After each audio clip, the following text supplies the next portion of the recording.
कार्तिक महीने की शुक्ल पक्ष की त्रयोदशी तिथि में दामोदर लीला में हमने श्रवण किया था कि कुबेर के पुत्र नलकूबर और मणिग्रीव कैसे उनका वृक्ष योनि से उद्धार हुआ और वो भगवान की अनन्य भक्ति प्राप्त कर भगवान श्री कृष्ण की जो कि उखल से बंधे हुए हैं उनकी परिक्रमा करके वे अपने धाम में लौट जाते हैं।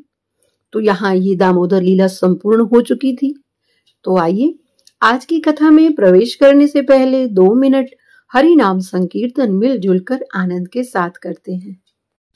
हरे कृष्ण कृष्ण कृष्ण हरे हरे, हरे राम राम राम हरे हरे, हरे कृष्ण कृष्ण कृष्ण हरे हरे, हरे राम राम राम हरे हरे, हरे कृष्ण कृष्ण कृष्ण हरे हरे, हरे राम राम राम हरे हरे, हरे कृष्ण कृष्ण कृष्ण हरे हरे, हरे राम राम राम हरे हरे, हरे कृष्ण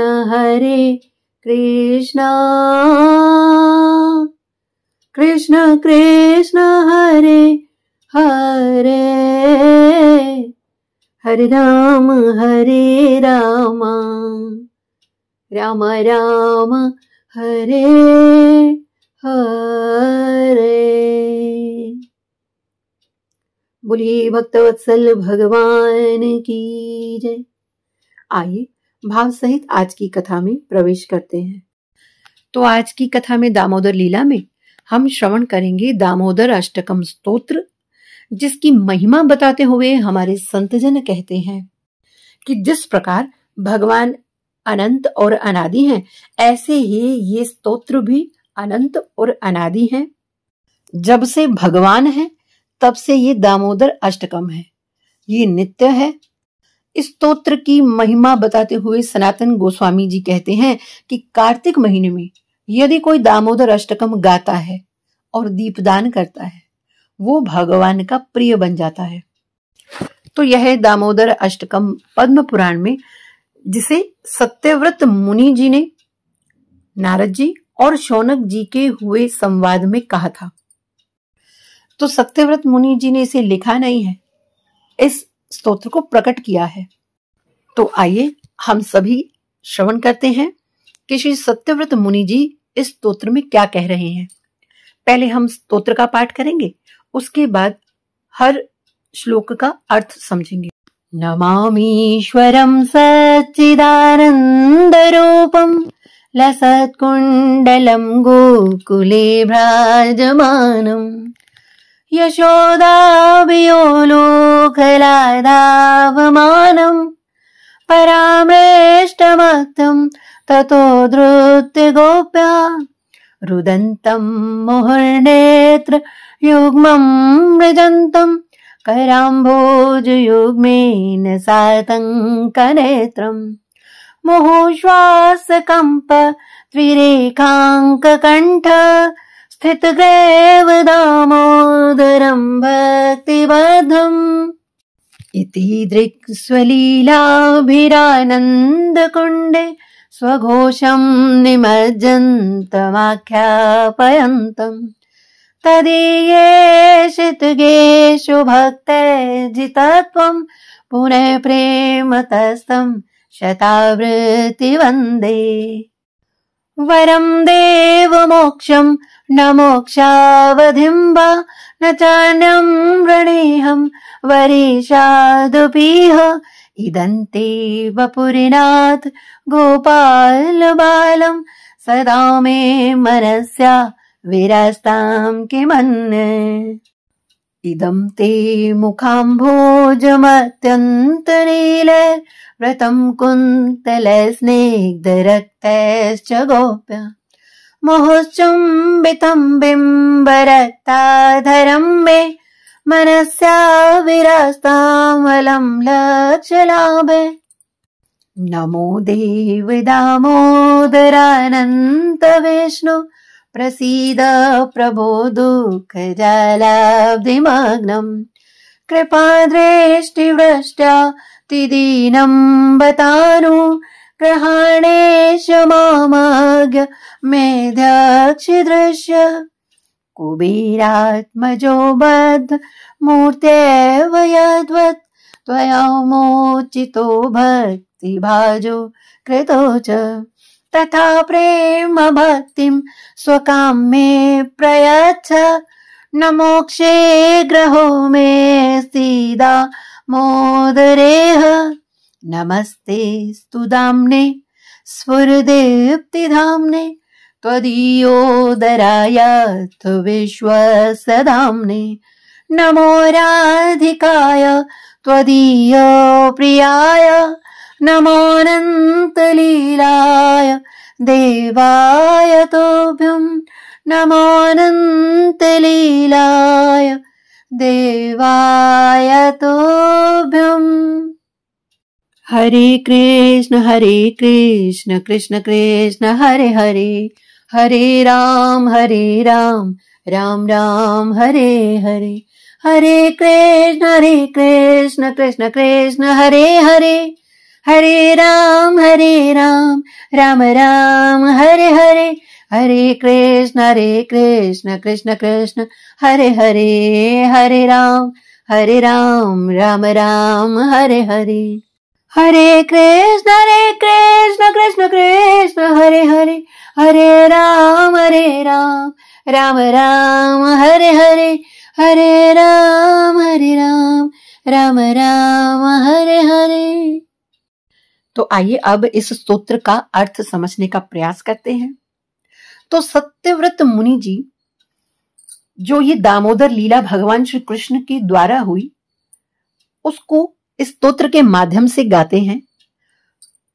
तो सत्यव्रत मुनि जी कहते हैं, श्रोताओं को प्रारंभ में ही सावधान करते हैं कि जिनकी लीला का मैं गायन कर रहा हूं इस स्तोत्र के माध्यम से वो कोई साधारण बालक नहीं है, वो ईश्वर हैं, सच्चिदानंद रूप हैं। इसलिए उनके हृदय में भगवान श्री कृष्ण की जो उखल से बंधे हुए हैं वो छवि विराजमान है और उसी छवि का दर्शन करते हुए उनकी लीलाओं का वो गान कर रहे हैं। तो भगवान कैसे लग रहे हैं सारा वर्णन इस स्तोत्र के अंदर है। तो नमामीश्वरम सच्चिदानंद रूपम लसत कुंडलम गोकुले भ्राजमानम यशोदाभियोलूखलाधावमानम परामृष्टमत्यम ततो धृत्य गोप्या। तो सत्यव्रत मुनि जी कहते हैं कि मैं उन ईश्वर को प्रणाम करता हूं जो सतचित आनंद रूप हैं और जो जिनके कानों में मकराकृत कुंडल धारण किए हुए हैं और जब भगवान वो चलते हैं जो गोकुल में विराजमान हैं वो भगवान श्री कृष्ण जब वो चलते हैं तो उनके कुंडल भी झिलमिला रहे हैं और हिलते हिलते उनके वो कुंडल उनके गालों का स्पर्श कर रहे हैं। और आगे क्या कहा, यशोदा भियोलूख लाधाव मानम परामृष्टमत्यम ततो धृत्य गोप्या। बोले यशोदा के भय से वो भगवान श्री कृष्ण उखल से कूद कर भागे और जब कन्हैया आगे आगे दौड़ रहे हैं, मैया भी पीछे पीछे दौड़ रही हैं और फिर क्या हुआ, परामृष्टमत्यम ततो धृत्य गोपा। तो गोप्या अर्थात यहाँ यशोदा मैया के लिए कह रहे हैं। तो यशोदा मैया ने भगवान श्री कृष्ण से भी तेज दौड़ लगाई और भगवान श्री कृष्ण को पकड़ लिया है। ये सारी लीला सत्यव्रत मुनि के हृदय में चल रही है, वो साक्षात इस लीला का दर्शन कर रहे हैं।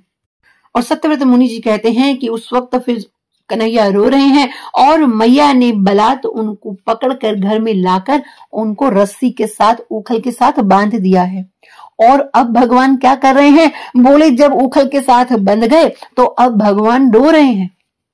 और जब भगवान रो रहे हैं तो कैसे लग रहे हैं, सत्यव्रत जी कहते हैं, रुदंतम मुहुर्नेत्र युग्मम रजंतम कैराम्भोज युग्मेन सातंक नेत्रम मुहुश्वासकं त्रिरेखांक कंठ स्थित दैव दामोदरम भक्तिबद्धम। तो कृष्ण जब बंधे हुए हैं तो भगवान श्री कृष्ण रो रहे हैं, और वो कर क्या रहे हैं? बोले अपने कोमल कोमल हाथों से अपने उन दोनों आंखों को मसल रहे हैं। और मैया ने जो कन्हैया की आंखों में काजल डाला हुआ था, तो उन दोनों हाथों से मसलने के कारण वो नेत्रों से काजल पूरा फैल गया है, और उनके पूरे कपोल भी भर गए हैं उस काजल से। और सातंक नेत्रम की उनकी आंखें भी भयभीत हैं। और आगे कि जब भगवान रो रहे हैं और तब क्या हो रहा है? मुंह श्वास कंप त्रिरेखांक कंठ। जब बालक, छोटा बालक जब बहुत जोर से रोता है ना, तो उसकी श्वास चढ़ जाती है। ऐसे ही भगवान श्री कृष्ण इतनी जोर से रो रहे हैं कि भगवान श्री कृष्ण की रोते रोते श्वास चढ़ गई है। और श्वास जब चढ़ गई तब भगवान के कंठ में जो 3 रेखाएं हैं ना, वो भी हिल रही हैं, अर्थात उनमें भी कंपन आ गया है। और वो भगवान जो रो रहे हैं, जो रस्सी से बंधे हुए हैं, तो सत्यव्रत मुनि जी कहते हैं, अरे वो रस्सी से नहीं बल्कि अपनी माता के प्रेम से बंधे हुए हैं। अगर प्रेम से बंधे हुए हैं तो फिर रो क्यों रहे हैं? तो सत्यव्रत मुनि जी कहते हैं, अरे कृष्ण रो नहीं रहे हैं, बस वो तो रोने की लीला कर रहे हैं। कृष्ण तो केवल बाहर से रो रहे हैं, भीतर तो उन्हें बहुत सुख मिल रहा है। बाहर से दुखी हो रहे हैं, लेकिन अंदर तो आनंद से भरे हुए हैं। इसलिए सत्यव्रत जी कहते हैं, इति दृक् स्वलीला बीरानंद कुंडे स्वघोषम निमज्जन्त माख्यापयन्तम तदीयेषु भक्तैर्जितत्वम पुनः प्रेमतस्तम शतावृत्ति वंदे।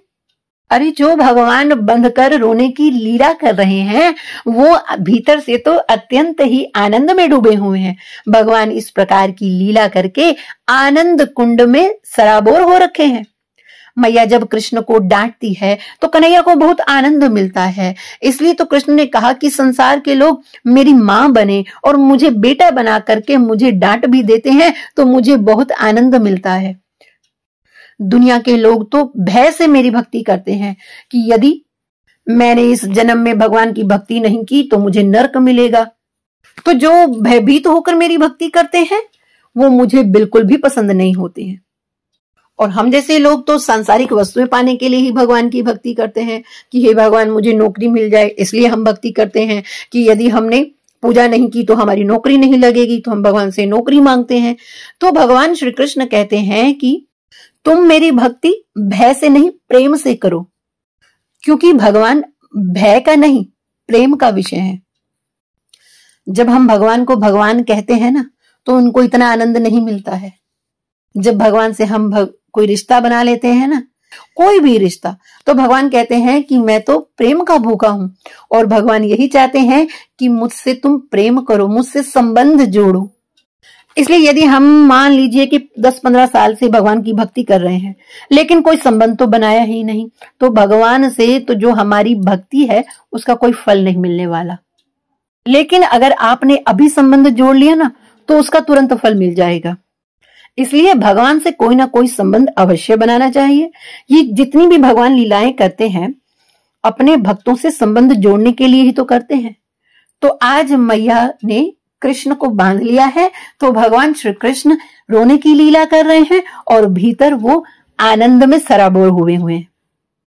तो सत्यव्रत मुनि जी भगवान की इस लीला का जब गान कर रहे हैं, तो भगवान अभी क्या कर रहे थे? रो रहे थे, क्योंकि माता ने रस्सी से बांध दिया है। तो सत्यव्रत जी कह रहे हैं वो केवल बाहरी रो रहे हैं, भीतर से तो भगवान आनंद से भरे हुए हैं। अरे इसीलिए तो भगवान जब आनंद से भरे हुए होते हैं ना, तो भगवान अपने भक्तों को वरदान देते हैं। और जब भगवान बहुत प्रसन्न है कि मेरी मैया मुझे दंडित कर रही हैं, इतने आनंद में सराबोर हो रहे हैं, तो इसलिए सत्यव्रत मुनि से कहते हैं, हे सत्यव्रत मुझसे तुम वरदान मांगो। तब सत्यव्रत जी क्या कह रहे हैं अगले श्लोक में? वरम देव मोक्षम न मोक्षावधिम व न चान्यम रणेहम वरेशादभिः इदंते वपुरनाथ गोपाल बालम सदा में मनस्या विरास्ताम के मन्ये। तो जब भगवान ने कहा कि सत्यव्रत जो चाहिए सो मांगो, तो मुनि ने कहा कि प्रभु वरदान देने में तो आप सर्वश्रेष्ठ हो, मैं आपसे जो मांगूंगा वो आप मुझे दे दोगे, लेकिन मुझे तो आपसे कुछ नहीं चाहिए। मुझे संसार का कोई भोग नहीं चाहिए, मुझे मोक्ष भी नहीं चाहिए, और जो मोक्ष की सीमा है बैकुंठ, वो भी नहीं चाहिए। अब भगवान तो मुक्ति देने के लिए तैयार बैठे रहते हैं, लेकिन भक्ति मुक्ति को भी ठुकरा देते हैं भगवान के परम प्रिय भक्त। तो जब भगवान ने कहा है सत्यव्रत कुछ तो मांगो, तब सत्यव्रत मुनि जी कहते हैं कि प्रभु अगर आप कुछ देना ही चाहते हैं ना, तो ये जो आपका रूप है ना, ये जो छवि है सुंदर, आप उखल के साथ बंधे हुए रो रहे हैं, ये गोपाल बाल रूप, ये दामोदर रूप सदा मेरे मन में विराजमान हो जाए, बस ऐसा आशीर्वाद मुझे दे दो। मुझे और किसी वस्तु से कुछ लेना देना नहीं है। यही सच्चे भक्तों की निशानी होती है कि जिन्हें उन्हें संसार की कोई वस्तु नहीं चाहिए, अरे और तो और उन्हें मोक्ष भी नहीं चाहिए, वो तो केवल भगवान को चाहते हैं। ऐसी ही एक और बड़ी सुंदर लीला है जिसमें कि एक फल बेचने वाली आती है भगवान श्री कृष्ण के द्वार पर, और तब श्री कृष्ण अपनी मुट्ठी में अनाज के दाने लेकर आते हैं, और जब तक फल वाली के पास पहुंचते हैं, भगवान के उन दोनों छोटे छोटे हाथों से वो दाने गिरते हुए जब तक वो फल वाली के पास पहुंचे तो मुश्किल से 2-4 दाने ही उन हथेलियों में थे, और उन दानों को देकर और वो अनाज के 2-4 दाने उस फल वाली को देते हुए कहने लगे कन्हैया कि मैया मुझे ये फल दे दो। और तब फल वाली ने भगवान श्री कृष्ण के सौंदर्य को देखा, वो फल वाली तो भगवान श्री कृष्ण पर मुग्ध हो गई, और मैया ने अपने सारे फल भगवान श्री कृष्ण को दे दिए, और अब मैया अपने घर को लौट रही है। और जैसे ही मैया अपने घर पहुंचने वाली होती है, और जब यमुना का तीर आता है, जमुना जब पार करनी है, तो मैया ने देखा कि मेरी टोकरी तो बड़ी भारी सी लग रही है, अरे ये तो खाली थी, 2-4 दाने ही तो अनाज के थे। तो मैया ने ज्यों ही वो टोकरी को उतारा तो मैया ने क्या देखा कि अरे वो तो पूरी टोकरी स्वर्ण हीरे रत्नों से भरी हुई है। तो मैया ने जैसे ही उस टोकरी को देखा, अब देखो अगर हम उस फल बेचने वाली के स्थान पर होते ना, तो हम तो बड़े खुश हो जाते कि भगवान ने हमें हमारी सेवा का फल दे दिया। लेकिन फल वाली तो उन हीरों रत्नों को देखकर जोर जोर से रोने लगी। बस कन्हैया, ये धन देकर मुझे ठुकरा दिया। हे कृष्ण, मैंने धन के लिए आपको फल नहीं दिए थे, मैंने आपसे प्रेम किया है, और प्रेम के बदले मुझे प्रेम ही चाहिए, ये पैसा नहीं चाहिए। और हम लोग भक्ति के बदले संसार की वस्तुएं चाहते हैं, अरे ये तो घाटे का सौदा है। तो उस फल वाली ने वो सभी रत्न श्री यमुना जी में फेंक दिए। हे कृष्ण, मुझे आपसे नहीं चाहिए, मुझे तो केवल आप चाहिए। तो भगवान के भक्त भगवान से नहीं, भगवान को चाहते हैं, और तब भगवान प्रसन्न होते हैं। शास्त्रों में लिखा भी है कि यदि हम भक्ति करके सांसारिक वस्तुएं मांगेंगे तो भगवान तुरंत दे देंगे, क्योंकि भगवान किसी के हाथों बंधना नहीं चाहते हैं। आप इतिहास खोलकर देख लीजिए, जितने भी शुद्ध भक्त हुए हैं, चाहे वो कुंती जी हों, चाहे केवट जी हों, और भी अन्य अन्य भक्त ऐसे हैं कि जिन्होंने भगवान से कोई वस्तु नहीं चाहिए, केवल भगवान को चाहा है। भगवान इन दोनों को ही, कुंती को भी देना चाह रहे हैं और केवट को भी देना चाह रहे हैं, लेकिन इन दोनों ने भगवान से केवल भगवान को चाहा है। केवट जी ने भी यही कहा कि प्रभु आप लौटते समय मेरे यहाँ जरूर आइएगा, और कुंती मैया ने भी यही कहा कि प्रभु मुझे कोई सुख नहीं चाहिए, मैं तो दुख में ही अच्छी हूँ, क्योंकि दुख में मुझे आपके दर्शन होते हैं। ऐसे ही सत्यव्रत मुनि जी भी भगवान से भगवान का प्रेम मांग रहे हैं। तो सत्यव्रत मुनि जी कह रहे हैं कि प्रभु बस आपकी ये छवि मेरे मन में सदा विराजमान रहे। भगवान ने कहा क्यों भाई, क्या करोगे इस छवि को रख के, मेरी इस छवि में ऐसा क्या है। तब सत्यव्रत जी ने कहा कि प्रभु आपकी ये छवि अपने हृदय में रखकर मैं बहुत प्रसन्न होऊंगा, आपकी छवि इतनी सुंदर है। भगवान ने कहा अच्छा, कितनी सुंदर है, अरे मुझे भी तो बताओ कि मेरी सुंदरता क्या है। तब सत्यव्रत जी अगले श्लोक में कहते हैं, इदम ते मुखाम भोजम अत्यंत नील व्रतम कुंतलय स्निग्ध रक्तश्च गोप्य मोहचुंबितम बिंब रक्ताधरम में मनस्या विरास्ता मलम लक्ष्य लाभ है। तो मुनि भगवान की सुंदरता बताते हुए कहते हैं, वो कहते इदम, इदम अर्थात यह, तो इशारा कर रहे हैं, इशारा करके अपनी उंगली से इशारा करते हैं कि प्रभु ये जो आपकी, इसका अर्थ ये हुआ कि ये लीला साक्षात सत्यव्रत मुनि के सामने चल रही है।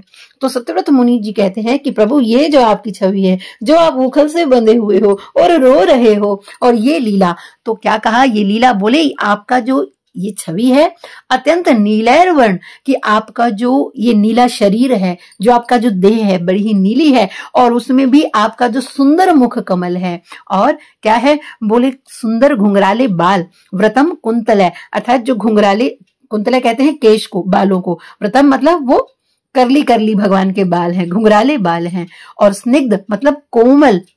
और यहाँ जो गोप्य शब्द आया है ये माँ यशोदा के लिए आया है, और बोले कि यशोदा मैया बार बार इस मुख को चूमती हैं, तो आपका मुख कैसा हो गया, बोले ये जो नीला शरीर है ना उसमें आपका मुख जो है वो लाल लाल हो गया है माता के बार बार चुम्बन करने से, और लाल रंग के आपके होठ है, आपकी सुंदरता अद्भुत है कृष्ण। एक भी बार अगर आपकी कोई सुंदरता को देख ले वो तो फिर जग का नहीं रह जाएगा, हे श्याम सुंदर वो तो आपका ही बन जाएगा। तो मुनि कहते हैं कि प्रभु बस मेरा यही निवेदन है कि आप मेरा ध्यान रखिएगा, अपनी कृपा दृष्टि मुझ पर बनाए रखिएगा। तो सत्यव्रत मुनि जी यहाँ ये कहना चाह रहे हैं कि प्रभु आपकी इस छवि को देखकर मैं तो आपका हो गया हूं, लेकिन प्रभु आप कृपा करना, आप मुझे अपना बनाए रखना। इसलिए सत्यव्रत मुनि जी अगले श्लोक में क्या कहते हैं, नमो देव दामोदरानंत विष्णु प्रसीद प्रभो दुख चालाब्धि मग्नम कृपा दृष्टि वृष्ट्याति दीनम बतानु ग्रहाणे च मामज्ञ मेध्यक्षी दृश्य। तो मुनि जी कहते हैं कि हे दामोदर, हे अनंत, हे विष्णु, आप मुझ पर प्रसन्न हो, क्योंकि मैं तो संसार रूपी दुख के समुद्र में डूबा जा रहा हूं। हे दामोदर, मैं आपके चरणों में प्रणाम करता हूं, आप मुझ पर प्रसन्न होइए, आप मुझ पर अपनी कृपा दृष्टि डालिए, मुझ दीनहीन पर आप अपनी अमृत में कृपा की वृष्टि कीजिए, और आप मुझे दर्शन दीजिए, और ऐसा आशीर्वाद दीजिए कि इस संसार सागर में रहते हुए भी मैं आपका भजन कर सकूं। प्रभु आप मेरा उद्धार कीजिए।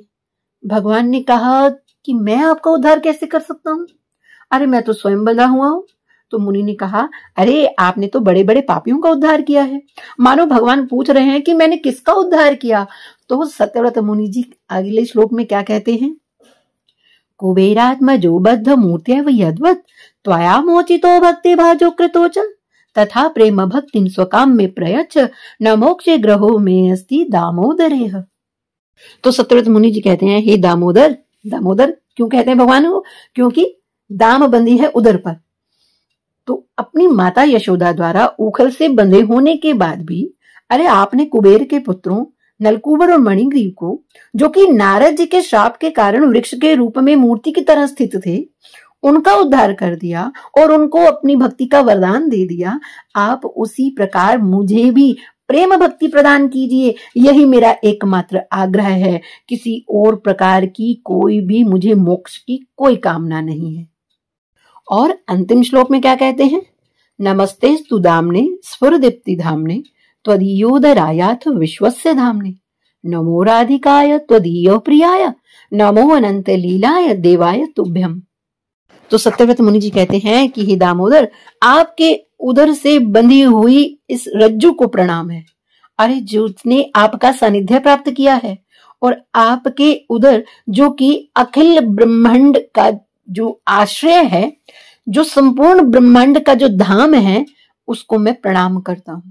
तो भगवान को, उदर को सत्यव्रत मुनि जी प्रणाम कर रहे हैं, उदर पर बंधी हुई रस्सी को प्रणाम कर रहे हैं, और आगे क्या कहते हैं, बोले श्रीमती राधिका जो आपको अत्यंत प्रिय है उन्हें भी प्रणाम है, और हे अनंत लीलाएं करने वाले भगवान आपको प्रणाम है। तो इस प्रकार ये दामोदर अष्टकम यहाँ संपूर्ण होता है। तो इसी के साथ आज की कथा को विराम देते हैं। तब तक हरये नमः, हरये नमः, हरये नमः। तो आज की कथा के श्रवण का फल भगवान श्री कृष्ण के चरणों में अर्पित करते हुए आइए 2 मिनट भगवान नाम संकीर्तन मिलजुल कर आनंद के साथ करते हैं। हरे कृष्ण कृष्ण कृष्ण हरे हरे, हरे राम राम राम हरे हरे, हरे कृष्ण कृष्ण कृष्ण हरे हरे, हरे राम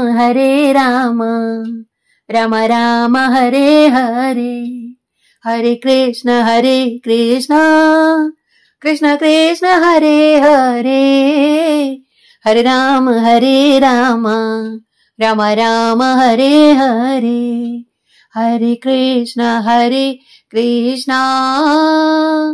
कृष्ण कृष्ण हरे हरे, हरे राम राम राम हरे हरे। बोलिए भक्तवत्सल भगवान की जय।